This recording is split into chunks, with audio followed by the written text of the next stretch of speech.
ശ്രീകൃഷ്ണ ജ്യോതിശാലയത്തേക്ക് ഏവർക്കും സ്വാഗതം.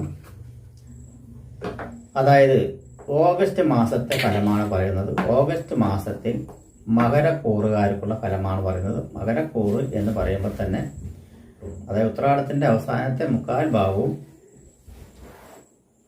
തിരുവോണവും ഔട്ടവും കൂടി ചേരുന്ന മകരക്കൂറുകാർക്ക് 2-ൽ രാഹു, 3-ൽ ശനി, 6-ൽ വ്യാഴം, ശുക്രൻ, 7-ൽ സൂര്യൻ, ബുധൻ, 8-ൽ കേതു, 9-ൽ ചൊവ്വ.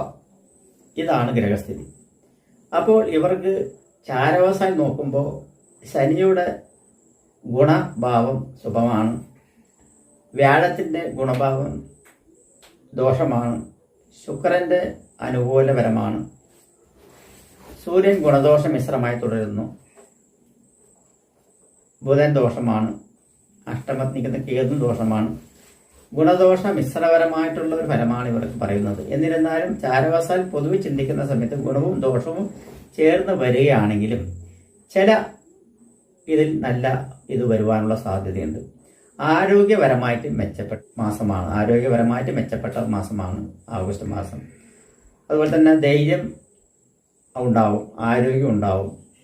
അതുപോലെ തന്നെ ചില ദുഷ്കർമ്മങ്ങളെല്ലാത്തിൽ നിന്നും വിട്ടു നിൽക്കുന്ന അവസ്ഥകളുണ്ടാവും.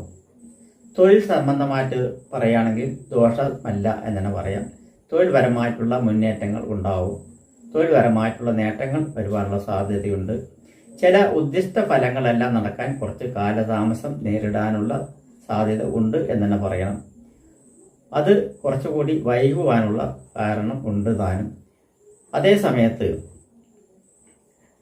ചില വയറ് സംബന്ധമായിട്ടുള്ള ഉദര സംബന്ധമായിട്ടുള്ള രോഗങ്ങൾക്കും അതുപോലെ തന്നെ ചില ശാസ്ത്രക്രിയകൾക്കും ചിലപ്പോൾ വിധേയമായിട്ട് വരേണ്ടി വരും. അതിനുള്ള അനുഭവങ്ങൾ ചിലപ്പോൾ വരേണ്ടി വരും എന്നുള്ളതും കാണുന്നുണ്ട്. മഹാമൃത്യുഞ്ജയ ഹോമം ശിവക്ഷേത്രത്തിൽ നടത്തുക, ഇതാണ് ഇതിന് പരിഹാരമായിട്ടുള്ളത് എന്ന് പറയുന്നത്. അങ്ങനെ വരണമെന്നില്ല, ആകർഷികമായിട്ട് വരാൻ സാധ്യതയുണ്ട് എന്ന് പറയുന്നത്. അങ്ങനെ വരുന്ന പക്ഷം ഇവർ വയറ് സംബന്ധമായിട്ടുള്ള വയറുവേദനയാണ് ഏറ്റവും സൂക്ഷിക്കേണ്ട ഒരു ഇതാണ് പറയുന്നത്. മകരരാശിക്ക് 8-ാം ഭാവത്തിൽ കേതു നടന്നുകൊണ്ടിരിക്കുന്നതിനാലാണ് അങ്ങനെ ഒരു ഇത് പറയുന്നത്. ഒന്നും വേണ്ട, ചെറിയൊരു കീറലോ മറ്റുള്ളതോ വരികയാണെങ്കിലും കത്തിരി വെക്കുക എന്ന് പറയും, സ്റ്റിച്ച് ഇടേണ്ടി വരിക, അങ്ങനെയുള്ളതും വരാൻ പറ്റും. കാരണം അങ്ങനെയുള്ള എന്തെങ്കിലും ഒന്ന് വരാനുള്ള സാധ്യതകൾ ഉണ്ട് എന്നാണ് പറയുന്നത്. അപ്പോൾ അതിന് വേണ്ടിയാണ് ഒരു മഹാമൃത്യുഞ്ജയ ഹോമം ക്ഷേത്രത്തിൽ നടത്തി കഴിഞ്ഞാൽ അതിന് ദോഷവശങ്ങൾ കുറഞ്ഞു കിട്ടും എന്നാണ് പറയാം. അതുപോലെ ശിവന് ധാര, വിളക്ക്, മാല എന്നിവ നടത്തിക്കഴിഞ്ഞാൽ വളരെ സുകുമാരമായിട്ടുള്ളൊരു മാസമാക്കി മാറ്റാൻ ഓഗസ്റ്റ് മാസത്തെ പറ്റും എന്നാണ് പറയുന്നത്. വ്യാഴപ്രീതി കൂടി വേണം. ഭഗവാനും മഹാവിഷ്ണുവിന് തന്നെ പാൽപ്പായസം, തുളസിമാലയും മഞ്ഞപ്പട്ടും എന്നിവയെല്ലാം നൽകുന്നത് വർഷം ഈ ദോഷവശങ്ങളെല്ലാം കുറഞ്ഞ് ശുഭഫലത്തിലേക്ക് വരുവാനുള്ള ഓഗസ്റ്റ് മാസത്തെ നിങ്ങളുടെ നീക്കം വളരെ ഗുണമായിരിക്കും.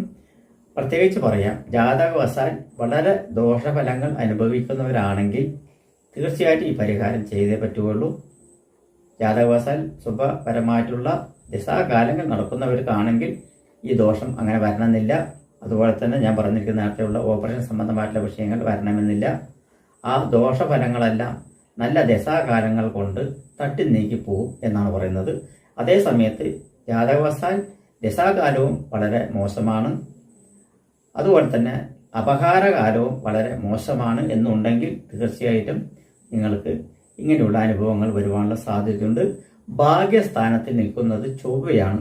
അപ്പോൾ ഭാഗ്യക്കുറവുകളെല്ലാം ഉണ്ടാവും. അതിനായിട്ട് ഭാഗ്യസൂക്ത പുഷ്പാഞ്ജലി നടത്തുന്നത് മൂലം ഭാഗ്യത്തെ ചെറുത്ത് നിൽക്കാൻ പറ്റും. ഭാഗ്യവും ദൈവാനുഗ്രഹവും ഉണ്ടെങ്കിലേ നമ്മുടെ ജീവിതം പൂർണ്ണമാവൂ എന്നുള്ളതാണ് പറയുന്നത്. അപ്പോൾ ഭാഗ്യവും ദൈവാനുഗ്രഹം വേണം.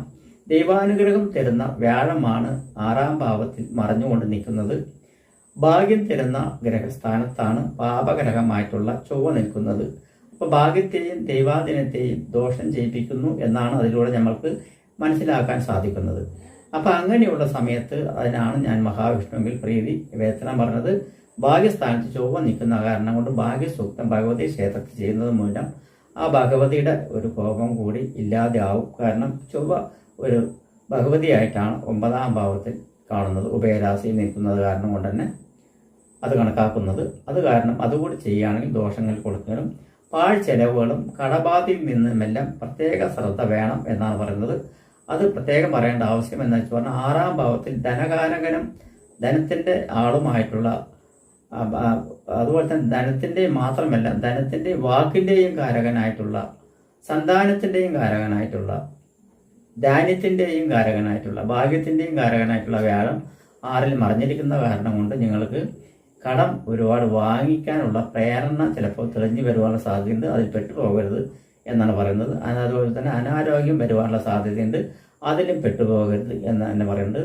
ചില സ്ത്രീകൾ നിമിത്തം മൂലവും സ്ത്രീകൾക്ക് പുരുഷ നിമിത്തം മൂലവും ചില ദുസ്സഹനങ്ങളോ അല്ലെങ്കിൽ ചിലപ്പോൾ പേടിപ്പെടുത്തുന്ന സ്വഭാവ രീതികളെല്ലാം ഉണ്ടാകാൻ സാധ്യതയുണ്ട്. അതിൽ നിന്നും പ്രത്യേകം ശ്രദ്ധിക്കണം എന്നാണ് പറയുന്നത്. മകരക്കൂറുകാർക്ക് പ്രത്യേകിച്ച് പേടിക്കേണ്ട ആവശ്യമൊന്നുമില്ല. ഞാൻ ഈ പറയുന്ന പരിഹാരങ്ങളെല്ലാം ചെയ്തു കഴിഞ്ഞാൽ ഈ മാസം ശുഭഫലകരമായിട്ടുള്ള മാസങ്ങളാക്കി മാറ്റാൻ പറ്റും എന്നതിൽ യാതൊരു സംശയമില്ല. കാരണം ദോഷത്തെ തന്നെ ചൂണ്ടിക്കാണിക്കണം, നല്ലത് തന്നെ കൊടുക്കണം. ആരോഗ്യപരമായിട്ട് ഒന്നുകൊണ്ട് പേടിക്കേണ്ട ആവശ്യമില്ല. ആരോഗ്യപരമായിട്ട് തൃപ്തികരം തന്നെയാണ്, യാതൊരു ദോഷമില്ല. ഞാൻ ഈ പറഞ്ഞ കേതു 8ൽ നിൽക്കുന്ന കാരണമാണ് എന്തെങ്കിലും ഓപ്പറേഷനോ മറ്റുള്ളത് വരുവാനുള്ള സാധ്യത ഉണ്ടാകുമെന്ന് പറയാൻ കാരണം. അതിനാണ് ഞാൻ പറഞ്ഞിരിക്കുന്നത് മഹാമൃത്യുഞ്ജയ ഹോമം ചെയ്യുക. അതിൻ്റെ കൂടെ തന്നെ ഒരു ഗണപതി ഹോമം കൂടി ചെയ്യുകയാണെങ്കിൽ വളരെ ഉത്തമമായി. 2ൽ ഏതെങ്കിലും ഒന്ന് ചെയ്താലും മതി, അല്ലെങ്കിൽ 2ഉം ചെയ്താൽ വളരെ ഉത്തമകരമായി എന്നുള്ളതാണ് പറയുന്നത്. അങ്ങനെ ചെയ്യുന്ന വർഷം ഈ ഓഗസ്റ്റ് മാസം ഇവർക്ക് ഗുണപരമായിട്ടുള്ള ദിവസമായിട്ട് തന്നെ കണക്കാക്കാം.